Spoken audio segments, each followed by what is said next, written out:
Bonjour à tous et merci pour votre fidélité. Nous sommes très heureux de vous retrouver ce dimanche matin pour une nouvelle émission de Sagesse bouddhiste que nous consacrons au Jataka, ces histoires se situant à la frontière du conte et la légende et qui retracent dans une grande originalité les vies passées du Bouddha.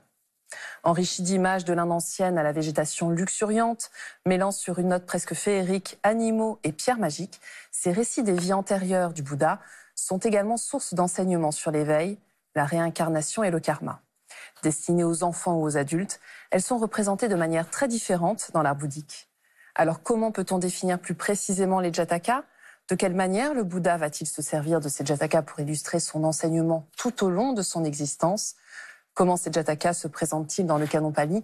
Et qu'en est-il de leur représentation ? C'est ce que je vous propose de voir sans plus attendre avec notre invitée. Véronique Crombé, bonjour. Bonjour Aurélie. Et merci beaucoup d'être avec nous aujourd'hui. Alors vous êtes bouddhiste dans la tradition Theravada, conférencière de l'établissement public de la Réunion des musées nationaux Grand Palais. Alors Véronique Crombé, est-ce que vous pouvez nous dire plus précisément en quoi consistent ces Jatakas ? De quoi s'agit-il ? Alors le terme lui-même de Jataka peut se traduire par vie, tout simplement. Donc c'est une référence aux vies antérieures du Bouddha, historique Shakyamuni, telles que supposées racontées par lui-même dans diverses circonstances. Alors on retrouve des représentations sous différentes formes artistiques. Est-ce que vous pouvez nous dire plus précisément de quelle manière on retrouve ces Jatakas ? Alors, le but du Jataka, c'est de faire une espèce de théologie à usage des laïcs.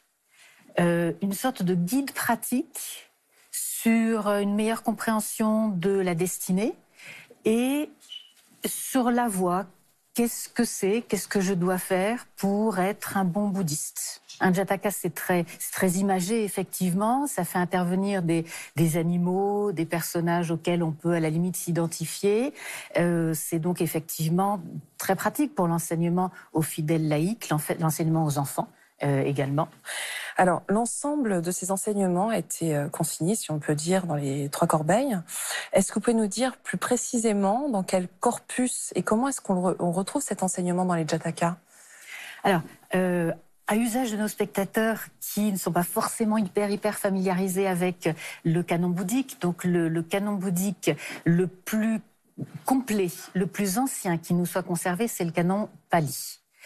Ce canon Pali comporte donc effectivement 3 corbeilles qui sont les suttas, le texte des sermons enseignés par le Bouddha lui-même, collectés, compilés après sa mort par ses disciples.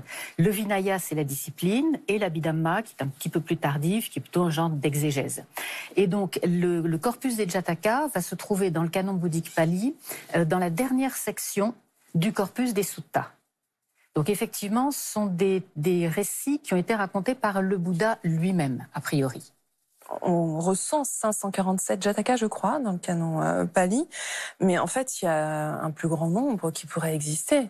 Alors, l'idée qu'on se fait généralement, c'est que comme le canon Pali c'est le plus ancien qui a été mis par écrit aussi, un petit peu avant le début de l'ère chrétienne, après plusieurs siècles où il a été transmis de génération en génération, mais de manière orale. Mais en fait, le canon est il y a des strates en fait dans le canon. Ce sont des textes d'origine, d'époques un petit peu différentes, parce que la fixation du canon Pali tel qu'on le connaît sous sa forme orthodoxe aujourd'hui, elle a pris quand même quelque chose comme 800 ou 900 ans, puisque ça n'est qu'au IVe siècle de l'ère chrétienne qu'on en a fixé vraiment la forme qu'on voulait être orthodoxe. Et ça, plus des commentaires, c'était au 5e siècle, après l'ère chrétienne. Donc, le canon est quelque chose qui est à multiples strates, et à l'intérieur du canon, les Jatakas, c'est un petit peu la même chose.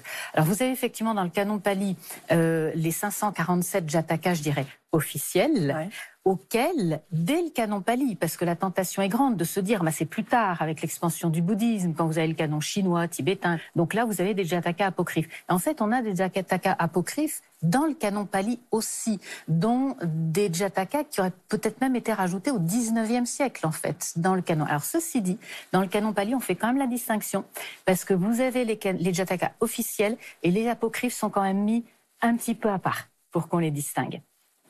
Mais alors, est-ce qu'on ne peut pas dire quand même que le dénominateur commun de ces Jatakas, c'est d'exprimer des qualités, notamment l'éthique, entre autres? Tout à fait, puisque le but de la manœuvre, c'est de dire, regardez, c'est le principe de base des Jatakas en fait, c'est de dire le Bouddha, le futur Bouddha, c'est d'existence en existence, de manière inexorable, par la pratique des perfections, acheminer vers cet état d'être éveillé. Et ça ne pouvait pas être autrement. Donc, comme les Jatakas, c'est une forme de guide pratique pour le bon bouddhiste, ben c'est la voie, pratiquer les perfections comme le Bouddha l'a fait, et vous allez vous acheminer, sinon vers l'état d'être éveillé, au moins vers une forme de libération ou de meilleures existences. Est-ce que vous avez un exemple à nous donner, Véronique Combet? Beaucoup de Jatakas très, très charmants et assez simples à comprendre sont les Jatakas où le futur Bouddha est un animal. C'est généralement de ces Jatakas d'ailleurs que l'on sent un fond qui est non bouddhiste, folklore, contes anciens de l'Inde récupérés, adaptés de façon plus ou moins à droite au bouddhisme.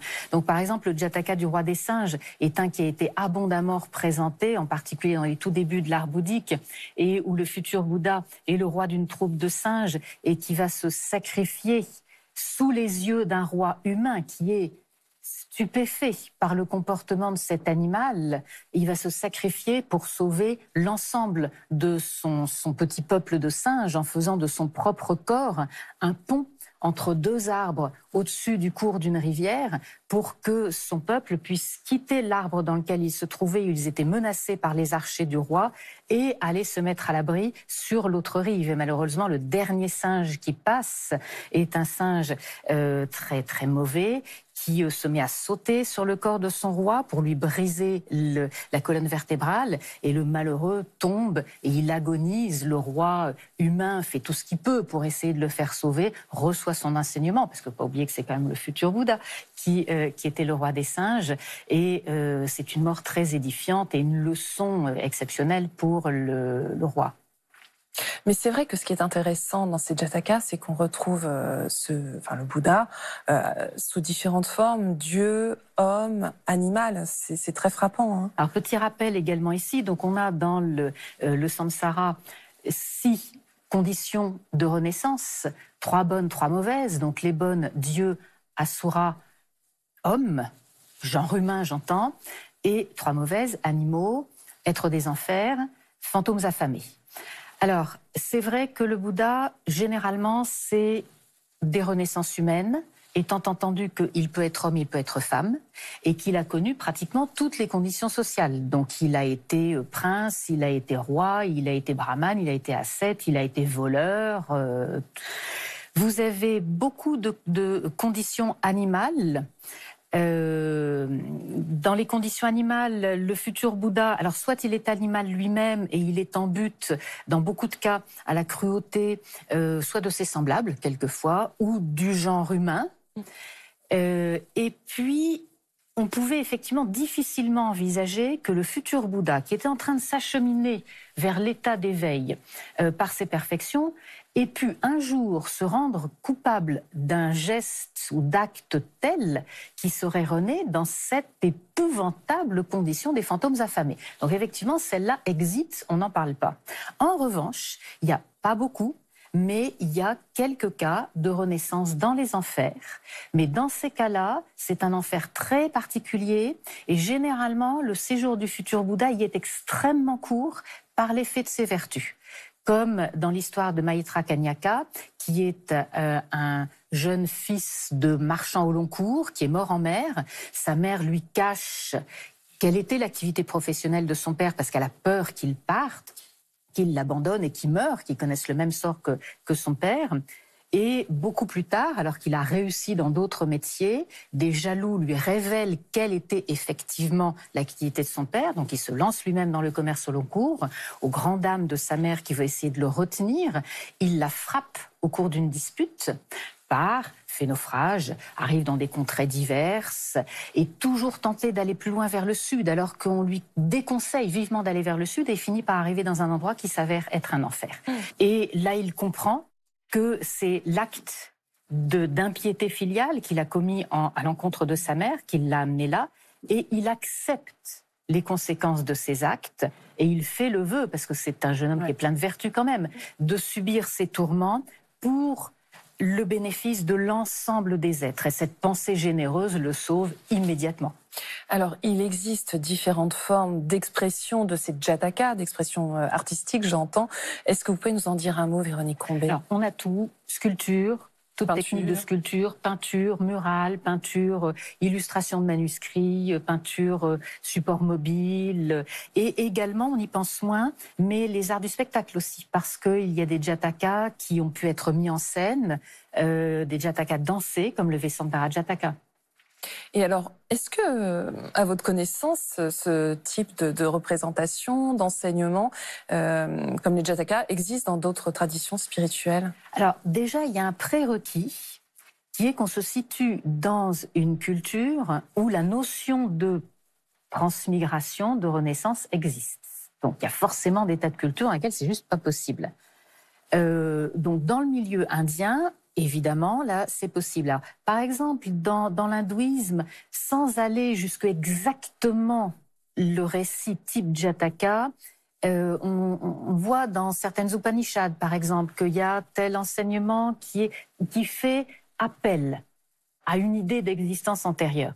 Mais à ma connaissance, c'est vraiment le bouddhisme qui a poussé ça le plus loin. Mais peut-être aussi qu'il y a eu des recoupements selon les aires géographiques, puisqu'en fait, on imagine que ces représentations stylistiques de Jataka n'ont pas été les mêmes dans les mêmes régions. Absolument.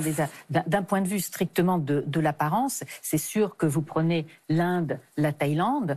Quand vous allez avoir un Jataka représenté en Thaïlande, on va adapter, les personnages auront les costumes, l'aspect physique, les parures de la Thaïlande. À l'époque où la représentation a été faite, les palais correspondront aux architectures de la Thaïlande, à l'époque où les peintures ont été réalisées. On sait que, par exemple, les 10 grandes jatakas qui illustrent les 10 grandes perfections, la dernière et celle qui domine étant la perfection du don, ont été extrêmement populaires en Asie du Sud-Est, Thaïlande, Cambodge, Laos, à tel point que quand vous avez une des salles d'un complexe monastique qui est l'Ubosot, vous avez les 9 premiers jatakas qui se partagent le premier mur de l'Ubosot, et l'autre mur est entièrement consacré au 10e, le Vesantara Jataka, qui illustre la vertu du don. Et puis, pour des raisons qu'on a quelquefois du mal à s'expliquer, certaines zones géographiques ont été comme le conservatoire de certains jatakas. Donc, par exemple, quelque chose qui n'a pas le titre de jataka, mais de avadana, mais qui sont des récits très très semblables, des récits édifiants qui souvent sont en lien avec des vies antérieures du Bouddha, comme le Sujati Avadana. Le héros étant un jeune garçon qui se sacrifie en donnant sa propre chair pour nourrir ses parents dans des épreuves terribles qu'il traverse, on ne le retrouve que dans 3 sutras du canon chinois. Et on en a d'illustrations que dans le monde chinois et plutôt en Asie centrale chinoise. Le Dipankara Jataka, où le futur Bouddha est un jeune ascète qui rencontre un des Bouddhas du passé, qui va lui prédire son futur état de Bouddha, vous n'en avez des représentations quasiment que dans l'art du Gandhara. Et on ne sait pas forcément expliquer pourquoi. Donc ça montre bien à la fois la dimension universelle et très, très particulière de l'expression de ces jatakas. Merci infiniment, Véronique Crombé. Je vous en prie. Merci. Si vous souhaitez aller plus loin, voici quelques ouvrages que nous vous conseillons. Les 10 grandes vies antérieures du Bouddha, d'après la version du Tosachat du moine Mahakim Ongladharom aux éditions L'Asiathèque. Le Vesantara Jataka de Jean-Pierre Osier aux éditions du Cerf. Et enfin, Conte des vies antérieures du Bouddha de Kim Woo-din chez Point Sagesse. C'est la fin de cette émission. Vous pouvez la revoir pendant 1 mois sur France TV. Nous vous souhaitons une très, très belle journée.